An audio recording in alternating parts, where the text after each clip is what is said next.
성도 여러분 안녕하세요. 하나님 나라 관점에서 있는 통큰 통도 180일 성경학교 6주차 강의에 오신 여러분을 환영합니다.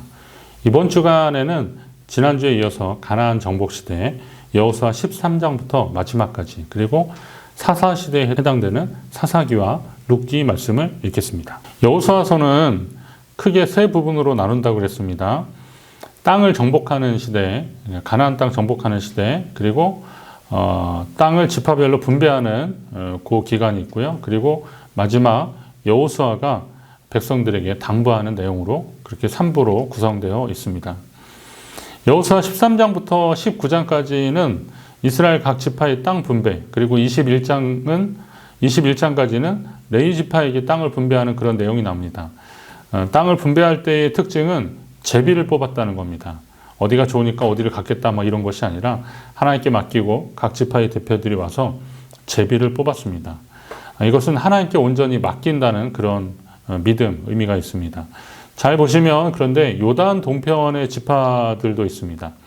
르우벤, 갓, 므낫세, 반 지파 사람들인데 이 사람들은 요 지파 사람들은 요단 동쪽에 살게 됩니다.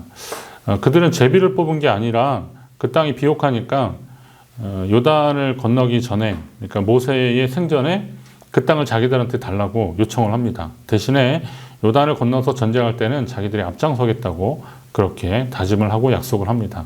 그러나 그렇게 얻은 땅이지만 나중에 이들은 이스라엘 역사 가운데서 사라지고 맙니다. 인간적인 생각이 동기가 된 땅 분배는 결국 오래가지 않는다는 것을 또 교훈적으로 알려주고 있습니다. 르우벤, 갓, 므낫세, 반 지파 이렇게 외우시면 됩니다.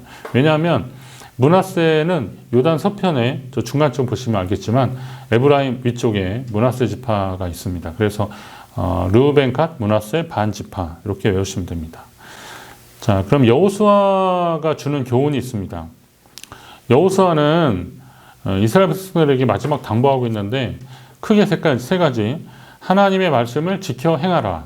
그리고 여호수아 24장 15절 아주 유명한 말씀이잖아요. 만일 여호와를 섬기는 것이 너희에게 좋지 않게 보이거든 너희 조상들이 강 저쪽에서 섬기던 신들이든지 또는 너희가 거주하는 땅에 있는 아모리 족속의 신들이든지. 자, 너희 조상들이 강 저쪽에서 섬기던 신들이라는 것은 저쪽 그 메소포타미아, 그러니까 유프라테스 강 그 전에 갈대 우르에서 섬기던 우상 신들을 말하는 겁니다. 이 신들을 섬기든지 또는 너희가 거주하는 땅에 있는 아모리 족속의 신들이든지, 그것은 이제 가나안 땅을 말하는 건데요.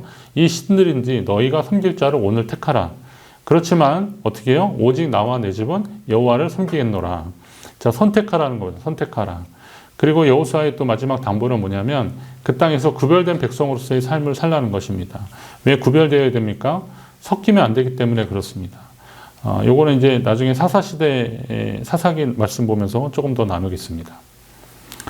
자, 사사시대입니다. 사사시대는 룻기, 사사기와 룻기가 포함되어 있습니다.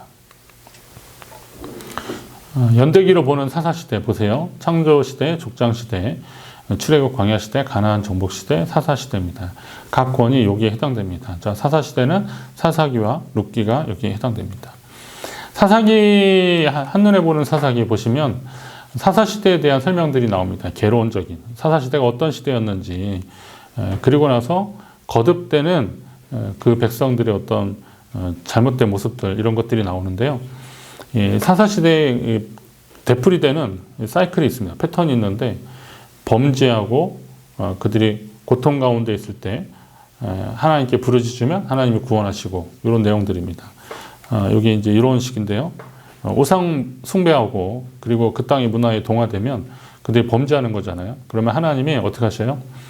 징계하시는 거예요. 심판하십니다. 대적을 붙여서 압제케 하시는 거다. 주변 나라, 미디안, 모압, 암몬, 블레셋 이런 나라들 통해서 그들을 심판하십니다.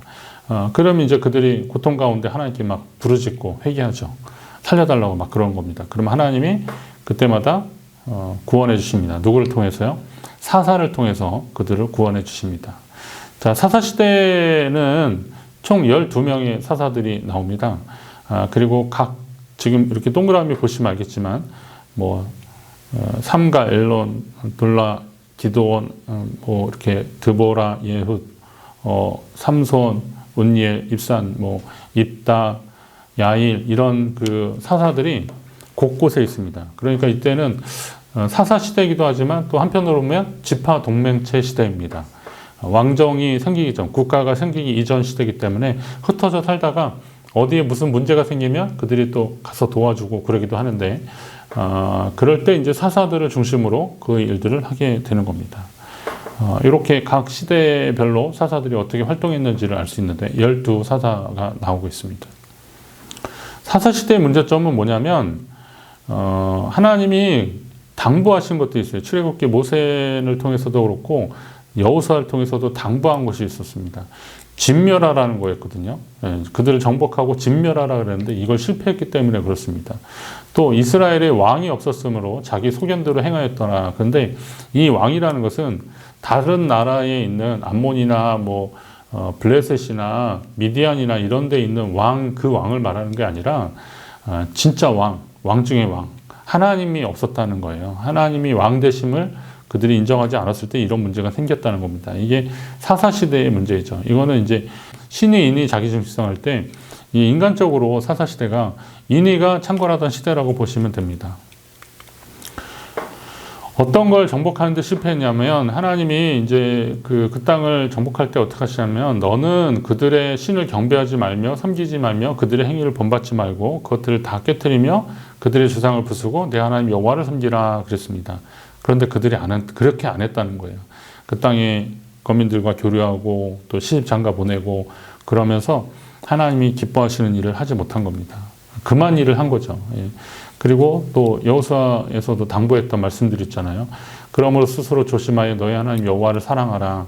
너희가 만일 돌아서서 너희 중에 남아있는 이민족들을 가까이하여 더불어 혼인하며 서로 왕래하면 확실히 알라. 너희 하나님 여호와께서 이 민족들을 너희 목전에서 다시는 쫓아내지 아니하시리니. 예, 그들과 가까이 할 때 하나님이 그들을 쫓아내지 않고 그들이 너희에게 뭐가 되어 올무가 되고 덫이 되며 너희 옆구리에 채찍이 되며 너희의 눈에 가시가 되어서 너희가 마침내 너희 하나님 여호와께서 너희에게 주신 이 아름다운 땅에서 멸하리라. 이게 좀 역설적 표현이잖아요. 너희 하나님 여호와께서 너희에게 주신 이 아름다운 땅에서 너희가 멸망하게 될 것이다. 이렇게 하나님 경고하고 계십니다. 우리 인생이 어쩌면 아름답다고 그렇게 인생은 아름다워 그렇게 하는데요.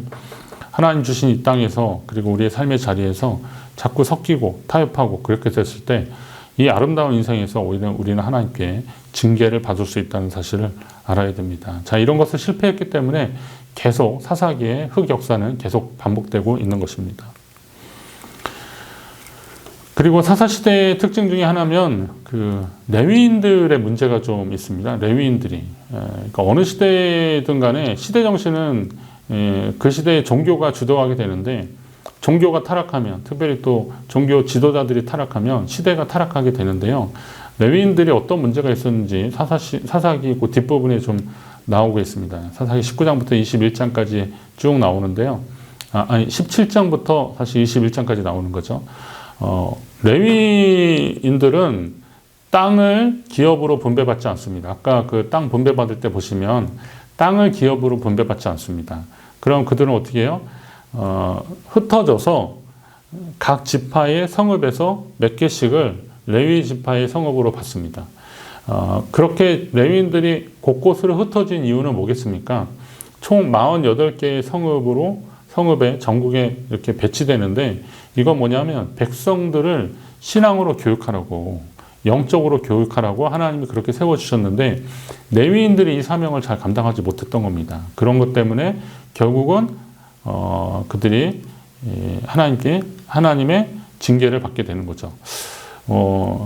미가라고 하는 사람, 이 사람의 집에 그 문제가 있었습니다. 이거 그 사사기 17장부터 이렇게 대표적으로 나오는데요. 그 내용만 좀 보시면, 그리고 또 이제 19장서부터는 레위인인데 이 사람이 첩을 둡니다. 그런데 이게 베냐민 지파 기브아 쪽에 갔다가 능욕을 당합니다. 어떤 노인이 좀 자기 집에서 이렇게 들어오라 그래가지고 거기 있는데 그 지역에 불량한 사람들이 와서 레위인의 첩을 아주 능욕을 합니다. 그리고 그 여인이 죽자 이제 레위 이 사람이 그 여인의 시신을 이렇게 12토막을 내가지고 각 지파별로 다 보내서 전쟁을 하게 됩니다. 그래서 베냐민 지파가 남자의 수가 확 줄어듭니다. 이것 때문에. 그래서 베냐민 지파가 굉장히 큰 타격을 입는데, 나중에 보면 그 사울 왕이 이제 자기를 왕으로 삼으라 할 때 이스라엘 지파 중에서 가장 약한 왜 베냐민 지파 중에서도 자기 같은 사람을 그렇게 하냐, 이런 내용들을 보면 베냐민 지파가 이때 타격을 입는데요. 이건 베냐민 지파의 문제이기도 하지만 어떻게 보면 레위인, 이 종교인들의 타락을 또 볼 수 있는 겁니다. 자, 그러면 미가의 집에 어떤 일이 있었는지 한번 이것도 내용을 잘 보십시오.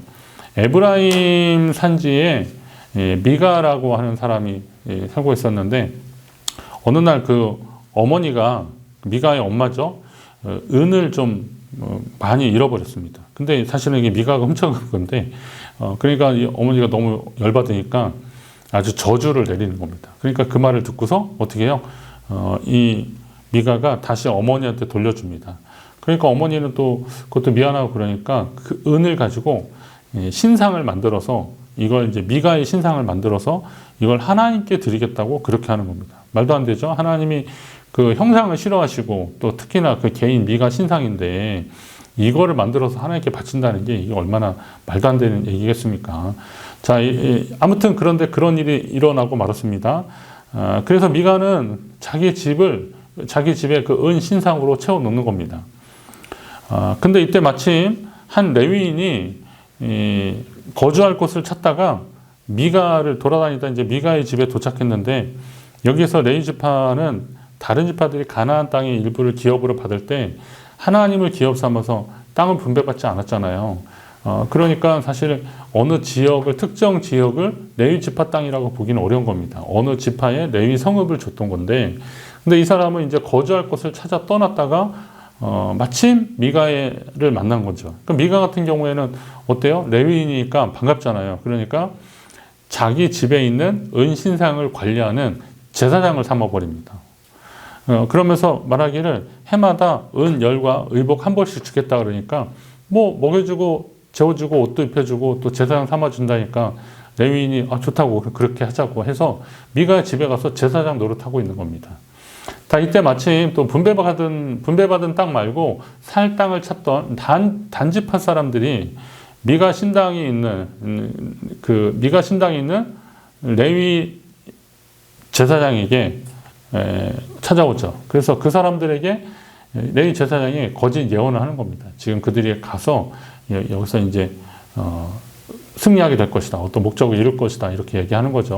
그러자 이제 단지파가 미가 신당을 약탈하고 레위인들에게는 너희가 한 집안의 제사장이 될 거냐, 아니면 우리 지파의 제사장이 될 거냐, 그렇게 하니까 뭐 이 사람은 손해볼 거 없잖아요. 그러니까 그럼 내가 단지파 제사장이 되겠다고 그래서 그걸 따라가는 겁니다. 그런데 이 단지파가 사실 땅을 분배받지 못한 건 아니었습니다. 원래 그들은 유다 지파의 서북쪽, 아까 그 땅 분배받는데 보시면 알겠지만 그쪽이었었는데, 거기 원래 분배받았는데 여기 못 살겠다고 하면서 위쪽으로 올라가는데, 이 가장 북쪽에 있는 라이스 지역이라고 있는데 여기를 침략해서 그 땅을 차지하는 겁니다. 그리고 미가의 은신상을 자기들을 위해서 세워놓고 그리고 이제 뭐 신당을 차려놓는 거죠. 미가가 이제 자기 거 뺏겼으니까 막 쫓아갔는데 단지파가 뭐 숫자적으로 너무 많고 그러니까 결국은 포기하고 집으로 돌아갑니다. 이 라이스라는 지역은 이제 텔 단이라고 하는 그 이스라엘의 팔레스타인의 한 북쪽 지역인데요. 단지파가 이제 그쪽을 차지하는 겁니다. 단지파의 군사들은 이 하나님이 허락하신 땅 대신에 어떻게 해요? 평화로운 라이스를 침략하고 빼앗은 거죠.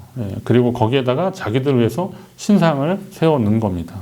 이 이야기는 이렇게 끝이 나는데, 거기 이제 사사기 18장 31절에 보면 하나님이 집이 실로에 있을 동안에 미가가 만든 바 새긴 옷 신상이 다 단 자손에게 있었더라. 이렇게 얘기하고 있습니다. 자, 하나님의 언약궤가 있었던 실로에가 있었고, 동시에 이 단지파의 땅에 이 우상이 있었던 겁니다.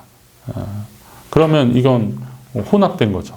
그리고 또 하나님 기뻐하신 일이, 하나님이 가장 싫어하신 일이 지금 여기서 벌어지고 있는 겁니다. 자, 이건 결국은 사사시대의 어떤 타락의 한 예를 보여주는 건데, 미가는 어떻게 됐어요? 하나님과 우상을 동시에 잃어버렸어요. 싸워서. 레위는 또 자신의 유일한 기업인 하나님을 얻을 수 없게 되었고요. 단지파는 이후에 회복될 이스라엘 12지파에서 계시록 7장에 보면 그 12지파 나오는데 단지파 이름이 빠집니다. 자, 그러니까 이 단지파는 흔적이 없어져요. 그리고 이들의 실패를 교훈 삼아서 사라질 세상이 아닌 영원 하늘의 소망을 두어야 할 것을 우리는 다시 한번 다짐하게 되는 겁니다. 고린도후서 5장 2절에 보니까 만일 땅에 있는 우리의 장막집이 무너지면 하나님께서 지으신 집, 곧 손으로 지은 것이 아니요 하늘에 있는 영원한 집이 우리에게 있는 줄 아느니라 이렇게 말씀하고 있습니다. 이 땅의 것을 너무 소망두니까 하나님의 것을, 하나님 나라를 잃어버리는 그런 잘못된 모습들이 보여지는 겁니다. 자, 이제 룻기로 넘어갑니다. 룻기도 사사시대에 해당됩니다. 룻기에 전체적으로 요약하면 고통을 감수한 사랑이 열매를 맺다. 어떤 내용이에요? 자, 룻기를 이해하기 위해서는 당시 세 가지 관습이 있다는 것을 아셔야 됩니다. 이삭 죽기. 이거는 그들이 추수를 마치고 밤 모퉁이까지, 그러니까 곡식을 거둘 때 밤 모퉁이까지는 다 거두지 말라는 거예요. 그래서 그 떨어진 이삭을 줍지 말라고. 포도원 열매도 다 따지 말라는 거예요. 떨어진 거 줍지 말고 그런 것은 왜 그래요? 가난한 사람과 거류민을 위해서 버려두라. 하나님이 이렇게 약자를 보호하는 차원에서 그렇게 하라는 겁니다. 이삭 죽기. 그리고 또 하나는 뭐냐면 기업을 무르는 자, 요 내용입니다. 이게 그 레위기 25장 25절에 보면 히브리어로 가알이라고 그러는데요. 이게 뭐냐면 어떤 사람이 이제 원래 자기가 그 분배받은 땅이 있었잖아요. 근데 너무 가난해가지고 이 땅을 이제 팔았는데 그러면 나중이라도 그 가까운 누가 와서 그거 다시 돌려달라고 했을 때 이걸 좀 물러줘야 한다는 겁니다. 이거 욕심부리면 안 된다는 겁니다. 이건 왜 그러냐면 지계석을 옮기지 말아라 막 이런 것 같은 거죠. 하나님이 원래 분배하신 것은 하나님이 그 지파와 그 자손에게 주신 것인데 그것을 함부로 넘기지 말라는 거예요. 땅은 하나님의 것이다 라고 하는 그런 믿음의 고백이 있는 겁니다. 그리고 이제 형사치수법이라고 하는데 이거는 뭐냐면 형제들이 함께 사는데 그 중에 하나가 죽고 아들이 없거든. 그 죽은 자의 아내는 나가서 타인에게 시집가지 말고 그의 남편의 형제가 그에게로 들어가서 그를 맞이하고 아내를 삼는데 그의 남편의 형제된 의무를 그에게 다 행할 것이라. 그래서 그 여인이 낳은 첫 아들이 그 죽은 형제의 이름을 잊게 하여 그 이름이 이스라엘 중에서 끊어지지 않게 할 것이니라. 이게 이제 요즘 상황으로서는 뭐 도저히 이해가 안 되지만요. 근데 그 당시로서는 전쟁이나 또 여러 가지 상황으로 그 가문이 이렇게 그 남자가 죽고 그랬을 때 그 가문이 끊겨지는 것을 좀 방지하려고 이런 형사 치수법이 생겼던 겁니다. 자, 요 룻기를 이해하기 위해서는 요 관습을 이해하고 이제 보시면 더 쉽다는 겁니다. 자, 룻기를 이렇게 정리하면 이렇습니다. 그 엘리멜렉과 말론, 기럐. 이제 엘리멜렉이 베들레헴 사람인데 너무 어려우니까 이제 기근으로 해서 어려웠게 되니까 어디로 갑니까? 모압 땅으로 내려가는 겁니다. 저 사해바다고 약간 오른쪽에 있지 않습니까? 모압으로 내려갔는데 거기에서 이 3부자가 다 죽습니다. 근데 죽기 전에 이제 말론과 기럐이 아내를 맞았는데 나오미는 여기서 남편도 죽고 아들도 둘도 다 죽고 그러니까 여기 있을 이유가 없잖아요. 그래서 다시 베들레헴 땅으로 돌아가는데 며느리들한테는 너희는 모압 사람들이니까 자기 고향으로 돌아가라. 여기 있으라. 그런데 이제 오르마는 그냥 고향으로 갔는데 룻은 그러지 않습니다. 어머니의 하나님이 나의 하나님이다. 어머니가 하시는 거에 나도 가겠다 하면서 따라옵니다. 그리고 이제 어머니를 공양하는 거죠.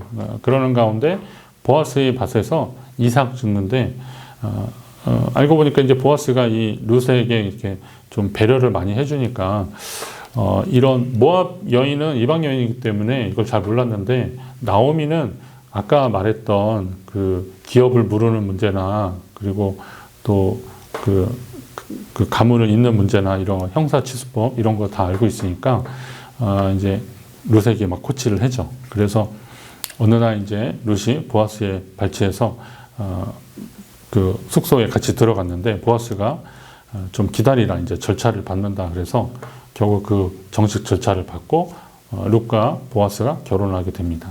그리고 그 사이에서 오벳 그리고 이세 다윗이 태어나는 거죠. 그러니까 이 룻이 어떻게 되는 거예요? 다윗의 증조모가 되는 겁니다. 이게 이제 룻기의 큰 줄거리입니다. 자, 기업 모르는 요청이 있습니다. 기업 모르는 요청 뭐예요? 이게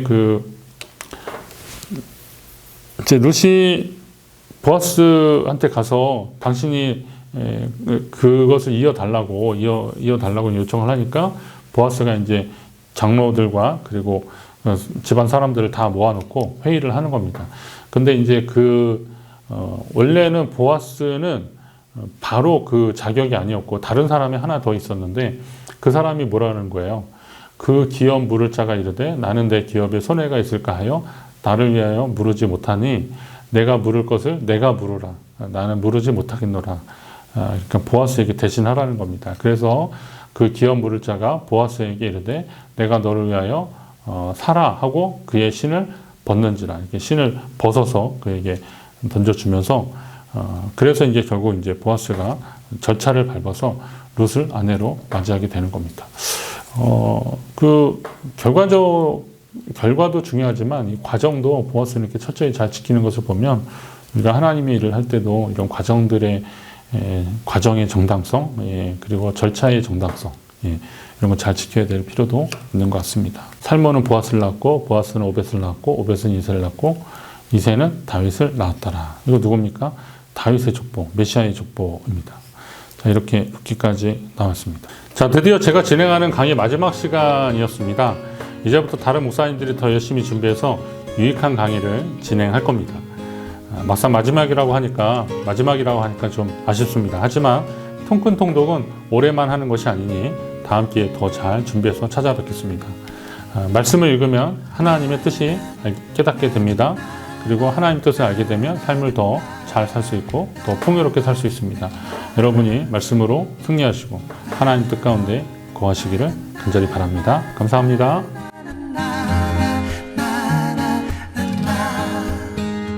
나의 사랑하는 채비